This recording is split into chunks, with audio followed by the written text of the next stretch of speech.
वापस आया और आके तो इसने मेरे साथ वही ज़बरदस्ती करनी शुरू कर दी जो ये बतौर बीवी के ये करता है जो।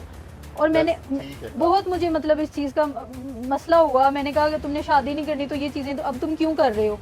दिन मेरे साथ मतलब बहुत ज़्यादा ज़्यादती की है। फिर ये बाहर चला गया, बाहर कहता है ठीक है अब ये तुम्हारा घर है, तुम जानो ये जाने। मैंने कहा मैंने शोर मचा देना और मैंने पुलिस में कंप्लेंट करनी है अगर तुमने मेरे साथ मजीद और कोई ज़्यादती की तो। और वो दो दोस्त इसके साथ आ गए हैं और आके तो उन्होंने भी मेरे साथ मुझे ज़्यादती का निशाना बनाया है और इसने भी मेरे साथ इसने ज़्यादती की है। उसने मेरी नजेबा वीडियोस भी बनाई हैं। प्लेटों छुरियों के साथ इन्होंने मुझे ज़ख्मी की है और ये मुझे वहाँ पे कत्ल की धमकियाँ दे के मेरी बेटी को भी कत्ल की धमकियाँ दे के ये वहाँ से जब निकले हैं मैंने दरवाजे सारे बंद किए, मैंने 15 किया। मुझे बार बार धमकाया जा रहा है कि तुम्हारे चेहरे पे एसिड फेंक देंगे, तुम्हारी टांग पे गोली लगा देंगे, तुम्हें कोई गाड़ी हिट कर जाएगी।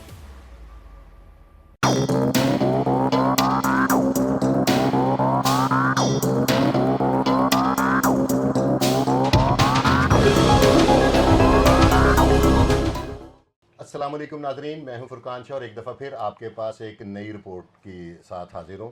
नाज़रीन, ये जो ख़तून मेरे साथ बैठी हैं, इस बच्ची ने हालात ने इसको ऐसा सड़क पे ला के खड़ा किया कि अपने हस्बैंड से डिवोर्स हो गई, किसी और शख्स के साथ इस पे इसने भरोसा कर लिया।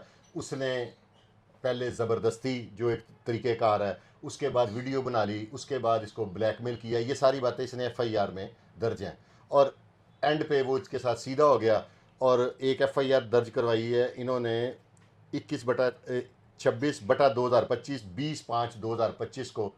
तो अब मैं इनकी ज़ुबानी सुनता हूँ कि दफ़ा की ये जो FIR है उसमें 376 है और एक दफ़ा वो और है 37H1 की, जिस पे इनको उन्होंने तशद्दुद का भी निशाना बनाया। बाकी डिटेल ये बताएंगी। अस्सलाम वालेकुम जी। वालेकुम अस्सलाम। मेरी बहन, आप ये मुझे बताएं कि आपके साथ क्या वाक़या हुआ है कि आपको थाने में जाके मुकदमा दर्ज कराना पड़ा और ये कौन शख्स है, ये क्या करता है, इसने आपके साथ क्या ऐसी ज़्यादती की जो आपने FIR में बातें लिखी हैं वो मुझे समझ नहीं आई। अगर आप मुझे थोड़ा सा आगाह कर दें तो।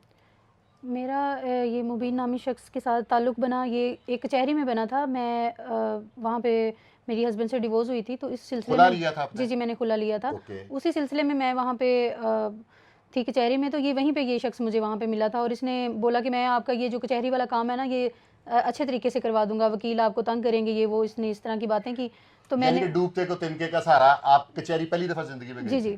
ठीक हो गया। और उसके बाद इसने मेरे से नंबर लिया, मैंने इसको नंबर दिया, ऐसे हमारी बातचीत होने लग गई है और एक दो दफ़ा ये आया है उधर मेरे साथ कचहरी में आया है। उसके बाद इसने बोला कि मैंने भी शादी करनी है तो आप भी डिवोर्स आपने ले ली हुई है, आपकी वो कंप्लीट हो गई है, तो आप ऐसा करें आप मेरे से शादी कर लें। ठीक हो गया। तो मैं भी, मेरी भी एक बेटी थी और मैं मतलब मुझे भी चाहिए था कि मैं बेसहारा, जाहिर है कि जी मुझे भी डूबते सहारे को की तिनके ज़रूरत का थी। सहारा। तो मैंने उसके ऊपर एतबार किया है और मैंने हामी भर लिया। मैंने कहा ठीक है मैं आपसे शादी कर लूँगी। तो इसी सिलसिले में मैं जहाँ पे मैं रह रही थी वो फिर आगे उधर ही मेरे घर में आना जाना उसका शुरू हो गया। तो उस घर में मतलब ये एक दफ़ा मेरे ऊपर हमला हुआ है फायरिंग का। मुझे नहीं पता था कि वो उनके घर में पहले ही कोई प्रॉपर्टी के डिस्प्यूट में प्रॉपर्टी आपने का बताया कोई है। मसला था उनका। ठीक तो हो उसी गया। सिलसिले में फायरिंग हुई है तो मैंने जाके ना तो मैंने थाना में जाके कंप्लेंट करवाई है और उससे तकरीबन कोई 5-10 दिन पहले ये गया हुआ था उधर ये उम्रे पे उमरा आपने शरीफ, बताया हाँ जी था। उमरा शरीफ पे गया हुआ था और इसने वहाँ पे मैंने इसको कॉल की कि ऐसे ऐसे हमारे ऊपर हमला हुआ है ये वो सारा, क्योंकि ये मेरे साथ अटैच था कि मैं तुम्हारा होने वाला शोहर हूँ और मैंने शादी करनी है उम्रे से वापस आके। तो वहाँ पे मैंने इसको बताया, इसने बोला कि तुमने एप्लीकेशन में अपने साहब का शोहर का नाम नहीं लिखवाना। वो तो आप बता रही थी ना कि इसने को अपना दोस्त भेजा था जिसने एप्लीकेशन लिख के दी थी जी जी आपको। हाँ, वो इसने बोला था तुम परेशान ना हो, मेरा दोस्त है और वो भी उधर पुलिस में और ये वो सारा, तुम परेशान ना हो, वो आगे लिख लेता है। और उसको उसने बोला कि अब मैं इसका होने वाला शोहर हूँ तो तुम मेरा ही नाम लिखो, ठीक है। उसने यानी कि उसमें आपने लिखवा अपना नाम लिखवा के तो नीचे ज़ौजियत में इनका ज़ौजियत में हस्बैंड हाँ जी आपका नाम हस्बैंड अपने का लिए नाम लिखवा मैंने दिया। लिखवा दिया। यानी कि मैं पूरे दिमागी और दिली तौर पे मैं मतलब इसके साथ थी कि ये मेरे ये साथ मेरा अब शोहर है। शोहर है, अब शादी करेगा, हम इसने वापस आना है, शादी करनी है। वापस जब ये आया है वो सारे मामलात को मैंने देखा है खुद ही, वो जो भी फायरिंग वगैरह हुई थी। और उसके बाद इसने मतलब आके बोला कि हम यहाँ से शिफ्ट कर रहे हैं। इसने मुझे अलहदा मकान लेके दिया अपना, उसने स्टाम्प करवाया वहाँ पे, अपना यानी कि मालिक मकान के साथ कराया नाम अपने नाम पे अपने नाम पे करवाया कि मेरी ये बीवी है, मेरी ये बच्ची है, ये वो। तो मैंने इसको बोला कि तुम सबको बता रहे हो कि मेरी बीवी बच्ची है, अब हम कर लेते हैं, शादी कर लेते हैं। तो इसने मतलब इसी सिलसिले में 4-5 महीने गुजर गए हैं। जहाँ पे फायरिंग हुई थी वहाँ पे भी 3-4 महीने गुजर गए हैं, यानी कि टोटल की 9 महीने का अरसा गुजरा है।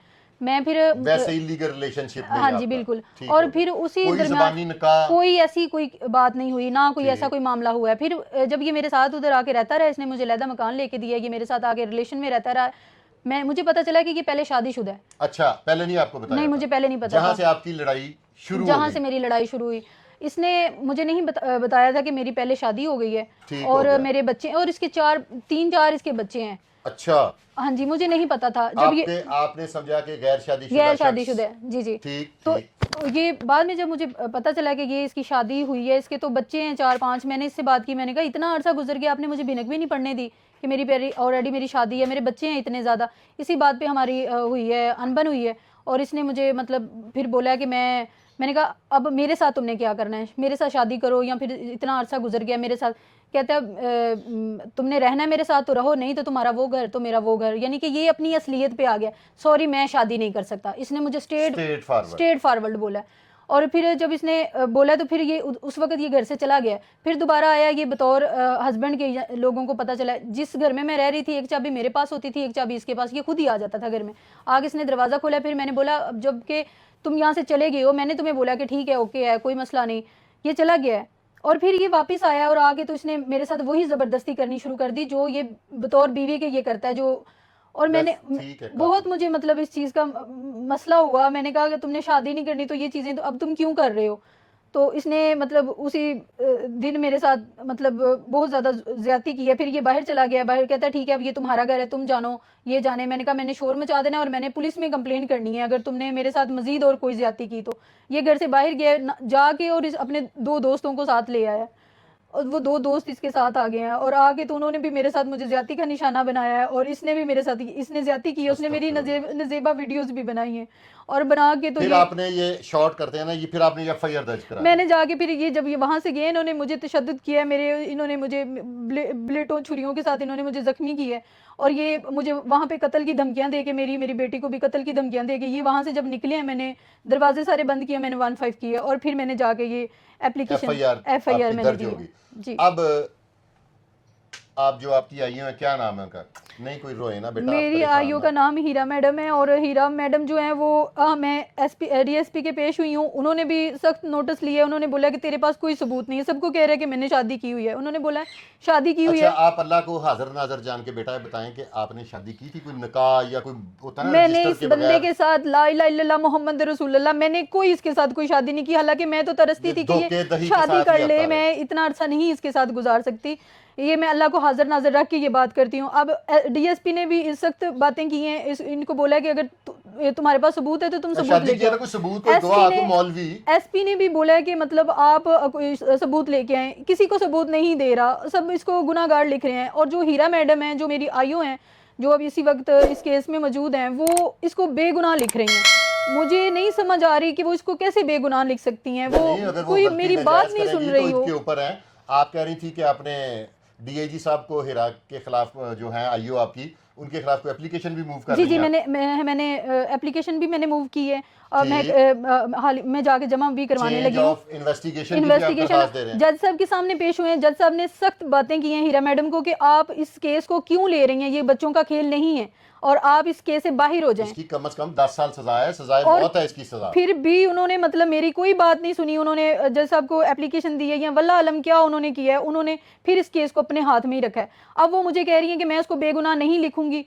और मतलब मेरा इतना सीरियस मैटर है, मेरे साथ इतनी ज्यादती हुई है, सब उसको गुनाहगार कह रहे हैं। और मैडम जो हीरा है वो क्यों नहीं उसको कह रही है कि उसने थाने की दरखास्त में लिखवाया और आपकी बच्ची को जब दाखिल कराया वहां पे उसने उसका नाम लिखाया, वो ये बात कर रही है। जी जी बिल्कुल। और इस बंदे को पता था कि कल को मेरे बच्चे शो होने हैं, ये वो इसने एप्लीकेशन में भी अपना नाम हस्बैंड के तौर पे लिखवाया कि मैं इसका होने वाला हस्बैंड हूँ या है, या उसका दोस्त ही था, अपने दोस्त से इसने खुद ही बात करके उसी से दरखास्त लिखवाई। और मैं पढ़ी लिखी नहीं हूँ। ठीक हो गया। मुझे बोलना तो आता है लेकिन मुझे लिखना और इतना नहीं आता। इसने मैं पढ़ी लिखी नहीं हूँ। इस स्कूल में साथ गया और वहाँ पे भी ये अपना मतलब लिखवा के आया, अपना नाम लिखवा गया। मैं वहाँ पे इतना ज्यादा बोली हूँ उसको, मैंने कहा तुमने अपना नाम क्यों लिखवाया जबकि उसके बेफाम पे नाम उसके वालिद का है। तो कह रहा है मैं होने वाला शोहर तो हूँ ना तुम्हारा, अभी मैंने बन तो जाना ही है ना।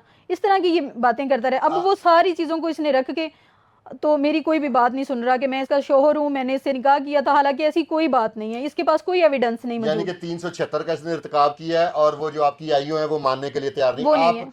इस वक्त वजीर आला पंजाब साहिबा और आईजी पंजाब और डीआईजी इन्वेस्टिगेशन आपको देख रहे हैं, आप उनको कोई पैगाम देना चाहेंगी? मैं इनको यही पैगाम देना चाहूँगी कि इसका सख्त से सख्त नोटिस लिया जाए। ये मेरे साथ बहुत ज़्यादा इन्होंने ज़्यादती की है। अब ये सारे उसके साथ जितने भी लोग मुलव्वस हैं, मुझे बार बार धमकाया जा रहा है कि तुम्हारे चेहरे पे एसिड फेंक देंगे, तुम्हारी टांग पे गोली लगा देंगे, तुम्हें कोई गाड़ी हिट कर जाएगी, इस तरह की ये मुझे मुख्तलिफ नहीं, धमकियाँ अब तो दे ये रहे हैं। आपका प्रोग्राम रिकॉर्ड हो गया, अब आपके साथ कोई भी नुकसान होगा उसके जिम्मेदार आप इन्हीं को समझती हैं? जी बिल्कुल, मैं इन्हीं को समझती हूँ। और दूसरी ये बात है कि प्लीज़ मेरी इस बात को सुना जाए और मेरे इस केस के ऊपर गौर किया जाए। मैं बहुत ज़्यादा परेशान हूँ। वजीर आला मरियम नवाज ने उनका ये फरमाना है और उन्होंने साबित भी किया है कि औरत उनकी रेड लाइन है। जी। आप उनको वाज़ेह तौर पे जो उनसे आपकी ज़रूरत है ना, रिक्वेस्ट है, आप उनसे कहें, करें बात। मैडम, मैं आपसे ये बात करना चाहती हूँ, प्लीज़ मेरे इस बयान को आप गौर से देखें और सुने और इसके ऊपर मतलब सख्त से सख्त कार्रवाई करें। इन्होंने बहुत ज़्यादा जुल्म और ज्यादती की है। पुलिस आपको जो आईओ है वो इंसाफ नहीं दे रही। बिल्कुल, पुलिस कोई भी मुझे इंसाफ नहीं दे रही, सारी पुलिस ऐसे मिली हुई है और वो काफ़ी हैवी लोग हैं, तो वो मेरे ऊपर बहुत ज़्यादा मतलब मुझे प्रेशर कर रहे हैं और मुझे घर से मेरा निकलना मुहाल है। आप कह रही थी कि तारीख पे भी आपको तारीख छेड़ते पे हैं, आपका मुझे पीछा करते बहुत हैं। ज़्यादा पीछे बाइक वाले लगा देते हैं, मतलब मैं बहुत ज़्यादा घर से निकल नहीं सकती। तारीख पे बहुत मुश्किल से मैं पहुंचती हूँ। मैं अफसरान से और मरियम नवाज साहब आपसे ये रिक्वेस्ट करता हूँ कि क्या अफसरान किसी बड़े नुकसान होगा तो फिर ही हरकत में आएंगे।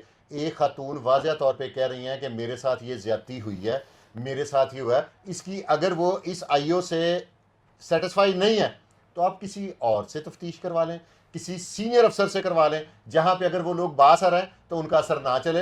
एसएसपी इन्वेस्टिगेशन बड़े ऑनेस्ट हैं, डीआईजी इन्वेस्टिगेशन बड़े ऑनेस्ट हैं, वो इनकी तफ्तीश को खुद कर लें। अगर ये गलत है इनका पर्चा खारिज कर दें, ऐसा ही है ना? जी, अगर जी। गलत है, आपका मेडिकल भी हो गया। जी, मेरा मेडिकल भी हो गया। तो ये इनके बकौल कि तफ्तीशी साहिबा जो हिरा साहिबा हैं वो इनके हक में ठीक नहीं है, वो उनसे इनको इंसाफ की तवक्को नहीं है। तो मैं ये समझता हूँ कि इनकी इन्वेस्टिगेशन चेंज कर दी जाए और इनका मामला जौन सा जहाँ पे इनकी सेटिस्फेक्शन है वहाँ पे इनका केस ट्रांसफ़र कर दिया जाए, ताकि इनको इंसाफ तो मिल सके ना। अब ऐसे तो नहीं होता। और कोई ऐसी बात जो आप करना चाहें, ये मैं ऐसे ही मनोवन आपकी सारी बातें चलाऊँगा। ना हमें अल्लाह के अलावा किसी से डर लगता है, ना हम किसी भी बदमाश से खौफजदा होते हैं। कोई पैगाम और देना चाहती किसी बस मैं अफसर को? यही पैगाम देना चाहती हूँ और ये कहना चाहती हूँ कि प्लीज़ मेरे साथ इंसाफ किया जाए।